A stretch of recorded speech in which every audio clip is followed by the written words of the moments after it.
Hi, welcome to எம்லக்ஷ்மி maths. இன்றைக்கி நம்ம பார்க்க போகிற வீடியோவில் டிஎன்இஏ கவுன்சிலிங்கில் சீட் அலாட்மெண்ட் கிடைக்கணுன்னா என்னென்ன ஸ்ட்ராட்டஜிஸ் ஃபாலோ பண்ணணும் சாய்ஸ் லிஸ்டிங்கில் அப்படின்றதுக்கான video. So first major thing, உங்களுடைய லாகின் பாஸ்வேர்ட் டீட்டெயிலை தயவு செய்து யாருக்கும் கொடுக்காதீங்க, நீங்களே செய்யுங்க. அப்படி செய்ய முடியாதவங்க என்ன பண்ணலாம், ரொம்ப நம்பிக்கையான ஆளுகிட்ட கொடுத்து இந்த சாய்ஸ் ஃபில்லிங்கை பண்ணுங்கள். செகண்ட் திங், மொபைல் ஃபோனில் தயவு செய்து பண்ணாதீங்க. பெரிய ஸ்க்ரீன், அதாவது லேப்டாப் மாதிரி யூஸ் பண்ணுங்கள். ஏன்னு ரீசன் சொல்கிறேன். இப்போது நம்ம ஒரு சாய்ஸ் லிஸ்ட் வச்சுருப்போம். சப்போஸ் அதில் உள்ள ஒரு காலேஜை நம்ம முன்னால் மூவ் பண்ணணும் ஆர் பின்னாடி மூவ் பண்ணணும் போது அதை ஸ்லைட் பண்ணும்போது தப்பான பொசிஷனில் விழுந்துடலாம், இல்லை ஏதாவது கன்ஃபியூஸ் ஆகிரும். அதனால் லேப்டாப்பில் பண்ணுங்கள். அதே மாதிரி வந்த உடனே சாய்ஸ் லிஸ்ட் ஓப்பன் ஆச்சுன்னு மடன்னு சாய்ஸை ஃபில் பண்ணி லாக் பண்ணிடாதீங்க. நிறைய பேர் என்ன பண்ணுறாங்க, ஓகே அவங்க கட் ஆஃப் பார்த்துப்பாங்க, அவங்க கட் ஆஃப்க்கு எந்தெந்த காலேஜ் கிடைக்குமோ சேஃப் பிக்ஸ் அதெல்லாம் எடுத்து ஃபஸ்ட்டு அதெல்லாம் போட்டுருவாங்க. அந்த மாதிரி தயவு செய்து போடாதீங்க. சாய்ஸஸை ரெஸ்ட்ரிக்டும் பண்ணாதீங்க. நிறைய சாய்ஸஸ் போடுங்க, 100 சாய்ஸஸ் வரையும் போடலாம். இப்போ உங்களுடைய ஃபஸ்ட்டு ப்ரையாரிட்டி எப்படி போட போகிறீங்க? டாப் காலேஜஸ் உங்களுக்கு உங்களுடைய ட்ரீம் என்னன்றது, உங்கள் ட்ரீம் ஆப்ஷனை ஃபஸ்ட்டு போடலாம். அதாவது இப்போ ஏரோநாட்டிக்கல் படிக்க போகிறீங்கன்னா அது எல்லா காலேஜ்லேயும் இருக்காது, 1 or 2 காலேஜஸ் தான் இருக்கும், அதை ஃபஸ்ட்டு போடலாம். இல்லை எனக்கு அண்ணா யூனிவர்சிட்டி வேணுன்றவங்க ஃபஸ்ட்டு போடலாம். அதுவும் ஃபஸ்ட் ரவுண்ட் ஆஃப் கவுன்சிலிங் போகிறவங்க எல்லா காலேஜ்லேயும் சீட்ஸ் அவைலபிள் இருக்கும். ஸோ டாப் சாய்ஸஸ்லேருந்தே நீங்கள் போடலாம். எடுத்ததுமே உங்கள் கட் ஆஃப்க்கு தேவையானதை போட வேண்டாம். அதே மாதிரி காலேஜ் கோடை தயவுசெய்து கரெக்டாக போடுங்க.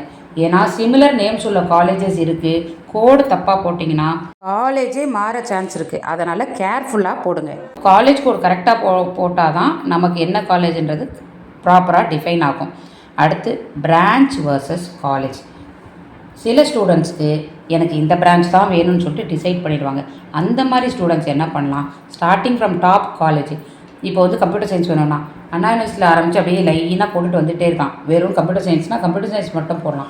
ஆர் சம் ஸ்டூடெண்ட்ஸ் என்ன நினைப்பாங்க, எனக்கு டாப் காலேஜ் தான் முக்கியம், பிரான்ச் முக்கியம் இல்லை அப்படின்றவங்க அந்த டாப் காலேஜில் உங்களுக்கு எல்லா கோர்ஸஸையும் ஆர் என்னென்ன பிரான்ச் வேணுமோ எல்லாமே நீங்கள் போட்டுக்கலாம். அதே மாதிரி ஒரு ஆர்டர் பண்ணுங்கள். அதே மாதிரி இன்னொரு விஷயம் நல்லா ஞாபகம் வச்சுக்கோங்க, மேலே உள்ளது தான் டாப் ப்ரையாரிட்டி ஆர்டராக இருக்கணும், அதோட ரேங்கிங் தான் அதிகமாக இருக்கணும். இப்போ நீங்கள் உங்களுக்கு எப்படி செலக்ட் பண்ணுவாங்கன்னா, சீட் அலோகேஷனுக்கு starting from the first college தான் பார்த்துக்கிட்டே வருவாங்க. இப்போ நடுவில் ஒரு மீடியமான காலேஜை உள்ளே வச்சுருந்தீங்கன்னு வச்சுக்கோங்க, டாப் காலேஜஸை பார்த்துட்டு வரும்போதே அந்த மீடியம் காலேஜ் வரும்போது உங்கள் கட் ஆஃப்க்கு அது வேலிடாக இருக்குன்னா சீட் அதுக்கு அலோகேட் ஆகிடும். அதுக்கு கீழே அதை விட பெட்டர் காலேஜஸ் போட்டிருந்தீங்கன்னா உங்களுக்கு அதெல்லாம் யூஸ் ஆகாது. ஸோ மேலேருந்து வர க்ரைட்டீரியாவில் உங்களுக்கு எது பெஸ்ட்டாக வேணுமோ அதை ஃபஸ்ட்டு போடுங்க. அதே மாதிரி ஆர்டர் பண்ணுங்கள். திருப்பி கீழேருந்து மேலே போகலாம் ஒழிய மேலேருந்து உங்களால் கீழே வர முடியாது. சப்போஸ் நமக்கு அக்ரி அண்டு அப்வர்டு போட்டோன்னா சான்சஸ் இருக்குது மேலே வர்றதுக்கு, பட் கீழே நம்மளால் போக முடியாது. ஸோ அதையும் கரெக்டாக பண்ணுங்கள்.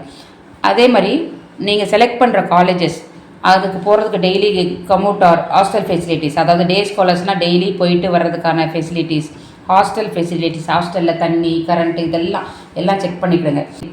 அதே மாதிரி என்ஐஆர்எஃப் ரேங்கிங் அந்த காலேஜோடது, என்ஏஏசி அக்ரெடேஷன் என்னது, பிளேஸ்மெண்ட் ஹிஸ்ட்ரி இல்லை பிளேஸ்மெண்ட் பர்சன்டேஜ் என்னது, அந்த கன்சர்ன்டு காலேஜோடைய ஃபீஸ் ஸ்ட்ரக்சர் என்ன, ஃபீஸ் எவ்வளோ, ஃபுட் அவைலபிலிட்டி எப்படி இருக்குது, லேப் மற்றும் இதர ஃபெசிலிட்டி எல்லாத்தையும் செக் பண்ணிக்கோங்க. செக் பண்ண பிறகு நீங்கள் காலேஜ் ஃபில் பண்ண ஆரம்பிக்கலாம். காலேஜ் ஃபில் பண்ணும்போது உங்கள் கட் ஆஃப்லேருந்து போடாதீங்க, டாப் காலேஜஸ்லேருந்து போடுங்க. அதை தான் நான் என்ன சொல்கிறேன், உங்களுடைய dream, target and safe colleges. இந்த ட்ரீம் காலேஜ்ன்றது என்னென்னா உங்கள் கட் ஆஃப்க்கு மேலே இருக்கும், 190 இருக்கலாம், 200 இருக்கலாம், அதையும் போடுங்க. ஏன்னா in case if you are lucky உங்களுக்கு அது கிடைக்க கூட சான்ஸ் இருக்கும். அதே மாதிரி அடுத்து டார்கெட்டுன்றதுனா உங்கள் கட் ஆஃப்க்கு ஏற்ற காலேஜ்.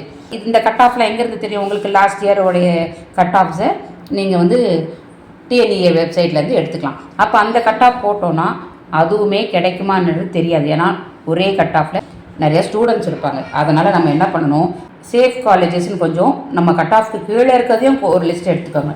நிறைய காலேஜஸ் எடுத்துக்கோங்க, ஈவன் 100. ஸோ டாப்லேருந்து பார்க்கும்போது பெஸ்ட்டு காலேஜோ இல்லை கேட்ட குரூப்போ மேலே வர மாதிரி பார்த்துக்குங்க. அதே மாதிரி லாக்கிங் யோர் சாய்ஸஸ். உங்களுக்கு டெட்லைனுக்கு ஒரு டைம் இருக்கும், நீங்கள் வந்ததும் அவசரப்பட்டு லாக் பண்ணாதீங்க. பொறுமையாக எல்லாத்தையும் செக் பண்ணி லாஸ்ட் வரையும் அது எல்லாமே கரெக்டான சாய்ஸ்லாம் ஆர்டராக இருக்கான்றதை செக் பண்ணிவிட்டு டெட்லைனுக்கு முன்னாடி, இப்போ லாஸ்ட் டேனா நான் 5 மணிக்கு தான் பண்ணுவேன்னு பண்ணக்கூடாது.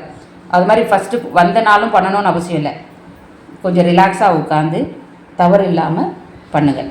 ஸோ இந்த மாதிரி நம்ம கரெக்டாக எல்லாம் பண்ணிட்டோன்னா டெஃபினட்டாக சீட் அலாட் ஆகிடும். சீட் அலாட் ஆன பிறகு அதுக்கான ப்ரொசீஜர் உங்களுக்கு அதில் கொடுத்துருப்பாங்க. வீடியோ உங்களுக்கு பிடிச்சிருக்குன்னா சப்ஸ்கிரைப் பண்ணுங்கள், லைக் பண்ணுங்கள், மறக்காமல் ஷேர் பண்ணுங்கள். ஆல்சோ இந்த சேனலில் உங்களுக்கு இன்ஜினியரிங் மேத்தமெட்டிக்ஸோட வீடியோஸும் இருக்கும். ஸோ ஃப்யூச்சரில் அது உங்களுக்கு ரொம்ப ஹெல்ப்ஃபுல்லாக இருக்கும். So kindly subscribe, share and like the video. Thank you.